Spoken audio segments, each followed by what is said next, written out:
विद्यार्थी मित्र हो आणि पालक मित्र हो, नमस्ते। आजचा विषय आहे करियर मॅपिंग। माझी विनंती आहे की हा व्हिडिओ बघून झाल्यानंतर सक्सेस मॅपिंगचा एक व्हिडिओ यूट्यूबवर उपलब्ध आहे, त्याची लिंक डिस्क्रिप्शनमध्ये मी दिलेली आहे। तो व्हिडिओ आठवणीने बघा आणि हा व्हिडिओ विद्यार्थी आणि पालक यांनी एकत्रित येऊन बघा। बघा, आता समजा 10वीचा विद्यार्थी आहे, त्याचं वय वर्ष आहे 16 वर्ष आणि त्याला बेस धरून आपण हा करियर मॅपिंग कसं करता येऊ शकतं यावर चर्चा करू।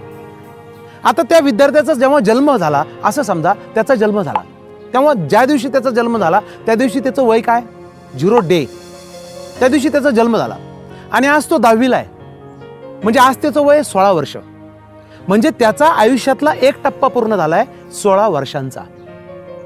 म्हणजे जन्म झाला, वय 0 इयर, आज त्याचं वय 16 वर्ष। हा 10वीचा विद्यार्थ्याचा आपण बेस धरून व्हिडिओ बनवतोय, मग 16 वर्ष म्हणजे आयुष्यातला पहिला टप्पा पूर्ण झाला 16 वर्षांचा।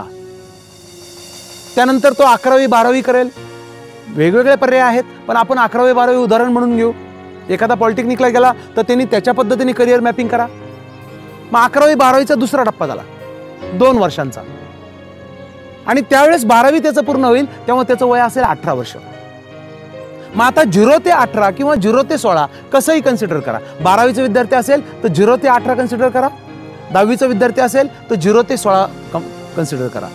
तर आयुष्यातला 16 वर्षाचा किंवा 18 वर्षाचा पहिला टप्पा त्यांचा पूर्ण झालाय आणि हा जो टप्पा पूर्ण झालाय, हे जे आत्ताचं वय आहे 16 वर्ष किंवा 18 वर्ष, हे मानसशास्त्रीय जडणघडणीचं फार महत्त्वाचं वय मित्रांनो।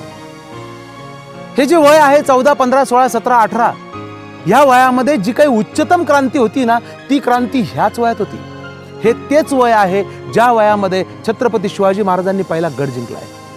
हे तेच वय आहे ज्या वयामध्ये संत ज्ञानेश्वरांनी ज्ञानेश्वरी लिहिली आहे। हे तेच वय आहे ज्या वयामध्ये सचिन तेंडुलकर टॉप पोझिशनला गेलाय। आणि विद्यार्थी मित्र हो, त्या वयामध्ये आपण आहात 14 15 16 17 18। त्यामुळे कोणतीही उच्चतम क्रांती ह्याच वयात घडू शकते। त्यामुळे ह्या वयामध्ये आत्तापर्यंत 18 वर्षाच्या ह्या टप्प्यामध्ये आत्तापर्यंत काय झालंय, तर लहानपणापासून जन्मापासून आत्तापर्यंत आपली काहीतरी जडणघडण झाली आहे, आपलं काहीतरी परसेप्शन तयार झालंय, आपल्या काहीतरी स्वतःचे मतं तयार झाले। एखाद्या गोष्टीबद्दल, एखाद्या घटनेबद्दल, एखाद्या क्षेत्राबद्दल, एखाद्या विषयाबद्दल आपलं काहीतरी मत तयार झालंय आणि ते मत घेऊन आपण आयुष्यात पुढे जात असतो।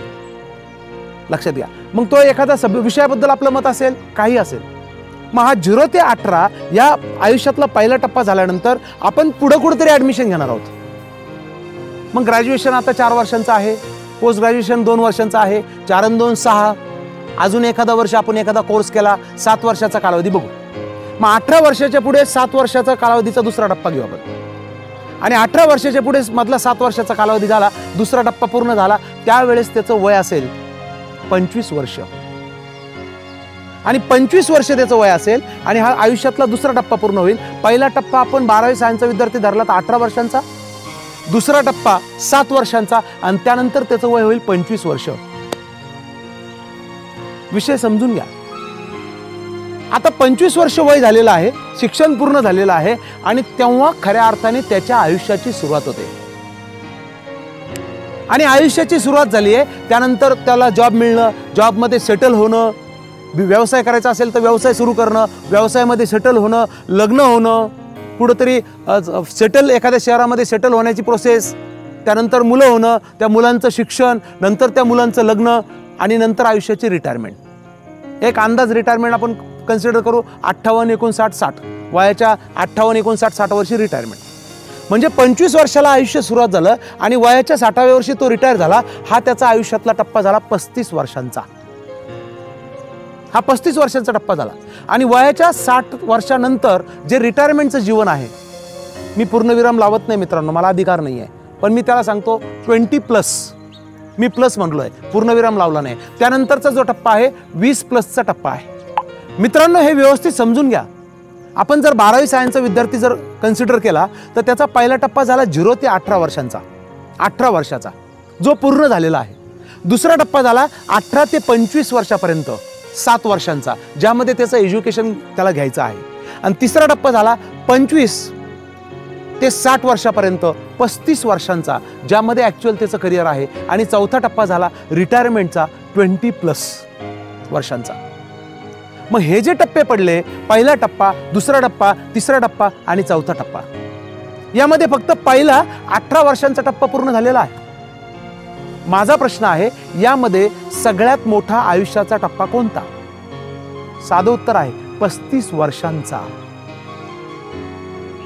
जो 35 वर्षाचा सगळ्यात महत्वाचा जो टप्पा आहे तो अजून बाकी आहे आणि फक्त 18 वर्षाचा टप्पा पूर्ण झालाय. आणि 18 वर्षामध्ये आपल्या काहीतरी संकल्पना झाल्या, मला हे नको, मला ते नको, मला हे आवडत नाही, मला ते आवडत नाही, मला हे करायचं नाही, मला ते करायचं नाही, अशा काहीतरी संकल्पना तयार झाल्या, अशी काहीतरी मानसशास्त्रीय जडणघडण झाली आहे. आता माझा प्रश्न आहे, करिअर घडवत असताना, करिअर कसं हवं याचा विचार करत असताना माझा प्रश्न आहे, 18 वर्षात काय वाटतं याचा विचार केला पाहिजे का 7 वर्ष काय करायचं याचा विचार केला पाहिजे का 35 वर्ष कसं जगायला आवडेल याचा विचार केला पाहिजे? विचार करा. मी प्रश्न पुन्हा विचारतोय, करिअर घडवताना कोणत्या टप्प्याचा विचार केला पाहिजे? 18 वर्ष काय आवडतं, काय आवडत नाही, 18 वर्षात काय झालं यावर विचार केला पाहिजे का 7 वर्षांचा जो टप्पा आहे या 7 वर्षात काय करायला आवडेल यावर विचार केला पाहिजे का 35 वर्ष कसं जगायचं यावर विचार केला पाहिजे? बरेच जण इथंच चुकतात. 7 वर्ष आपल्याला काय करायचं आणि 7 वर्षात काय करायला आवडेल याचा विचार करतात. तो म्हणतो मला हॉस्टेलला नाही राहायचं. मग आपल्या घरात बसून जे ऑप्शन आहे त्याच ऑप्शनचा आपल्याला विचार करावा लागतो. काही जण म्हणतात मला बाहेरच राहायचं, मला या सिटीत राहायचं. मग त्या सिटीमध्ये तो ग्लॅमरला अट्रॅक्ट झालेला असतो, एज्युकेशनचा, करिअरचा विचार नसतो. मित्र तिकडे ॲडमिशन घेणार असतात म्हणून त्या ट्रेडमध्ये त्याला जायचं असतं, त्या कॉलेजला ॲडमिशन घ्यायचं असतं, त्यासाठी करिअरचा विचार नसतो. त्यामुळे 7 वर्षांचा विचार करण्यापेक्षा मित्रांनो, करिअर मॅपिंगमध्ये खऱ्या अर्थाने 35 वर्षाचा विचार करायला पाहिजे की 35 वर्ष आपल्याला कसं जगायला आवडेल, आपल्याला काय करायला आवडेल. आणि जे आपल्याला आवडतं ते जर आपलं करिअर झालं ना, माणूस आनंदाने जगतो. कारण 35 वर्षाचा कालावधी आहे. एखाद्या क्षेत्रामध्ये आपल्याला जर आवडच नसेल आणि त्या क्षेत्रामध्ये आपण मित्र गेले म्हणून, घरचे सांगतात म्हणून, कॉलेज जवळ आहे म्हणून, त्या शहरात आहे म्हणून आपण जर ते 7 वर्ष त्या ट्रेडमध्ये ॲडमिशन घेतलं आणि त्या क्षेत्रात काम करण्याची आपल्याला इच्छा नसेल, आवड नसेल, तर 35 वर्ष आपण आनंदाने जगू शकतो का? त्यामुळे 35 वर्ष तुम्हाला कसं जगायला आवडेल, कशी लाईफस्टाईल पाहिजे? तुम्हाला ग्रामीण भागात जगायला आवडेल, शहरामध्ये जगायला आवडेल, मेट्रोपॉलिटन सिटीमध्ये जगायला आवडेल, आउट ऑफ इंडिया जगायला आवडेल? तुम्हाला लाईफस्टाईल कशी पाहिजे? काही जण म्हणतात नको मला पैसा, मला पीस ऑफ माइंड पाहिजे. काही जण म्हणतात मला सोशल लाईफ नाही, मला आयसोलेटेड लाईफ आवडतं. काही जण म्हणतात मला सोशल लाईफ आवडतं, मला पैसा कमी भेटला तरी चालेल पण मला लोकांमध्ये जायचं. काही लोक म्हणतात मला मार्केटिंग नको, मला R&D मध्ये आवडतं, मला बॅक ऑफिसला काम करायला आवडतं. काही जण म्हणतात मला बॅक ऑफिसला आवडत नाही, मला मार्केटिंग आवडतं. प्रत्येकाची चॉईस वेगळी आहे, प्रत्येकाची पर्सनॅलिटी वेगळी आहे. त्यामुळे 35 वर्ष तुम्हाला कसं जगायला आवडेल त्यावर विचार करून 7 वर्ष काय केलं पाहिजे हे ठरवणं म्हणजे करिअर मॅपिंग. मग 35 वर्ष तुम्ही आनंदाने जगण्यासाठी, तुमच्या गरजा भागवण्यासाठी तुमच्याकडे कोणतं कौशल्य आहे, कोणतं ज्ञान आहे आणि ते वापरून तुम्हाला कोणतं शिक्षण घेणं आवश्यक आहे, कोणतं ज्ञान विकसित करणं आवश्यक आहे, कोणतं कौशल्य तुम्हाला विकसित करणं आवश्यक आहे, त्याचा विचार करून 7 वर्षाचा विचार केला पाहिजे. 7 वर्ष फक्त एखाद्या कॉलेजला ॲडमिशन घेतलं म्हणजे करिअर घडतं असं नाही आहे. त्या 7 वर्षाच्या कालावधीमध्ये जो काही तुम्ही ग्रॅज्युएशन, पोस्ट ग्रॅज्युएशनचा कोर्स कराल किंवा अजून एखादा वर्ष क्रॅश कोर्स कराल, ते कोर्स करत असताना, कॉलेजचा कोर्स करत असताना करिअरसाठी, भविष्यासाठी कोणत्या गोष्टी पॅरलल लेवलला आपल्याला डेव्हलप करणं आवश्यक आहे. याला म्हणलं जातं parallel education for career development.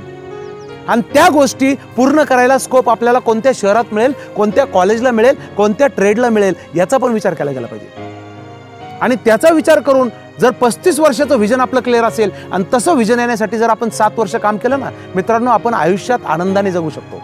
त्यामुळे 35 वर्षाचा जर आपण विचार केला तर 35 वर्ष कसं जगायला आवडेल, कशी लाईफस्टाईल पाहिजे, कसं नेचर पाहिजे, कुठं राहायला आवडेल, कुठं काम करायला आवडेल याचा विचार करून 7 वर्ष आपण काय केलं पाहिजे आणि 35 वर्ष स्मूथली जाण्यासाठी कोणते कौशल्य विकसित केलं पाहिजे, कोणते ॲडिशनल कोर्स केले पाहिजे याचा विचार करून 7 वर्षात ते पॅरलल एज्युकेशन आपण घेतलं पाहिजे. आणि 7 वर्ष हे एज्युकेशन घेण्यासाठी 2 जे वर्ष आहे ना 11वी 12वीचे, त्या 2 वर्षामध्ये कसा अभ्यास करून कोणत्या कॉलेजला ॲडमिशन मिळवलं पाहिजे याचा पण विचार केला पाहिजे. याला म्हणलं जातं करिअर मॅपिंग. त्यामुळे 35 वर्षावर फोकस ठेवा. 35 वर्ष काय करायला पाहिजे त्यानुसार रिव्हर्स इंजिनिअरिंग करून 7 वर्ष ते करा. आणि 7 वर्ष ते करण्यासाठी 11वी 12वीला कसे मार्क्स मिळाले पाहिजे याचा विचार करा मित्रांनो. इंजिनिअरिंगला सगळे चालले म्हणून मला जायचं, आर्किटेक्चरला सगळे चालले म्हणून मला जायचं, मेडिकलला सगळे चालले म्हणून मला जायचं. तुम्हाला 35 वर्ष कसं पाहिजे ते ठरवा. हे अजिबात आवश्यक नाही आहे की आपण इंजिनियर झालो, चांगले मार्क्स मिळवले म्हणजे आपण यशस्वी हो, असं नाही आहे. इंजिनियर होऊन पण यशस्वी होते तर, आणि आवडतं प्रोफेशन घेऊन त्यामध्ये एज्युकेशन मात्र घ्या, त्यामध्ये डिग्री मात्र घ्या. कारण क्वालिफिकेशन लागतं सर. कोणत्याही क्षेत्रामध्ये जर तुम्हाला वेगवेगळ्या संधी घ्यायच्या असेल ना, तुम्हाला त्या क्षेत्रातली डिग्री लागते. आणि कोणताही छंद असू द्या, तुमची कोणतीही आवड असू द्या, त्या क्षेत्रात डिग्री आहे. मग ती डिग्री मिळवण्यासाठी काम करा. तुम्हाला सर्टिफिकेशन पाहिजे, तुम्हाला डिग्री पाहिजे, कारण डिग्री एक लायसन आहे त्या क्षेत्रामध्ये प्रवेश करण्याची. तुम्हाला तुमची फार चांगली फोटोग्राफी आहे, पण तुम्हाला जर आता आउट ऑफ इंडिया एखाद्या मोठ्या इव्हेंटचं काम घ्यायचं असेल तर फोटोग्राफीचे रिलेटेड तुमच्याकडे डिग्री असेल तर तुम्हाला त्याचा फायदा होतो ते काम मिळवायला. इंटरनॅशनल लेवलच्या अपॉर्च्युनिटी ओपन होतात, कॉर्पोरेट लेवलच्या अपॉर्च्युनिटी ओपन होतात. नुसतं हॉबी, नुसतं छंद म्हणून काम केलं तर ते करिअरमध्ये होत नाही. छंद आणि करिअर यात फरक आहे. एखाद्या गोष्टीचा छंद असणं म्हणजे ती गोष्ट फक्त आपल्याला आवडते म्हणून करणं, आणि करिअर म्हणजे काय की त्या छंदाचा वापर करून आपण त्या कौशल्याचा वापर करून लोकांच्या आयुष्यात फायदा करून दिला आणि त्या फायद्यातून आपल्याला पैसे घेणं म्हणजे करिअर. उदाहरण सांगतो. समजा एखाद्याला फोटोग्राफी करायला खूप आवडते. मग समजा एखाद्याला फोटो काढायला आवडतात स्वतःचे. मग तो छान मेकअप करतो आणि फोटो काढतो. पण तो फोटो काढतो तर त्याच्या इन्कममधून त्याला फोटोग्राफरला पैसे द्यायचे असतात. हा झाला त्या फोटोग्राफरचा छंद. आणि ह्या व्यक्तीचा पण फोटो काढण्याचा छंद. हा व्यक्ती स्वतःचा छंद जोपासण्यासाठी स्वतःच्या इन्कममधून फोटोग्राफरला पैसे देतो. मग आता करिअर म्हणजे काय? करिअर म्हणजे एखाद्याला फोटो काढायला आवडतात आणि त्यांनी प्रॉडक्ट फोटोग्राफीवर काम केलं आणि एखाद्याचं प्रॉडक्ट प्रमोट करायचं आहे, एखाद्या माणसाला प्रॉडक्ट प्रमोट करायचं आहे, त्याला त्याचं प्रॉडक्ट विकायचं आहे आणि त्या फोटोग्राफरनी प्रॉडक्ट फोटोग्राफी इतकी छान केली, त्या प्रॉडक्ट फोटोग्राफीच्या माध्यमातून त्या प्रॉडक्टचं प्रमोशन केलं आणि त्या माणसाचं प्रॉडक्ट विकलं गेलं आणि त्यातून ह्या माणसाला प्रॉफिट झाला आणि त्या प्रॉफिटमधले काही पैसे त्या फोटोग्राफरला द्यायचे, याला म्हणलं जातं करिअर. त्यामुळे छंद आणि करिअर यातला फरक समजला पाहिजे आणि करिअर मॅपिंग करता आलं पाहिजे. मित्रांनो, बोलण्यासारखं बरंच काही आहे पण छोट्या व्हिडिओमध्ये जास्त विषय मांडता येत नाही. पण करिअर मॅपिंग हा विषय तुमच्यासमोर मांडला आहे. निश्चितच याचा विचार करा आणि असेच व्हिडिओ बघण्यासाठी चॅनलला सबस्क्राईब करायला विसरू नका. व्हिडिओ जर तुम्हाला आवडला असेल तर लाईक करायला विसरू नका. आणि माझी विनंती आहे, या व्हिडिओमध्ये तुम्हाला काय समजलं मित्रांनो कमेंट करा. मी आपल्या कमेंटची वाट बघतोय. All the best. थँक्यू.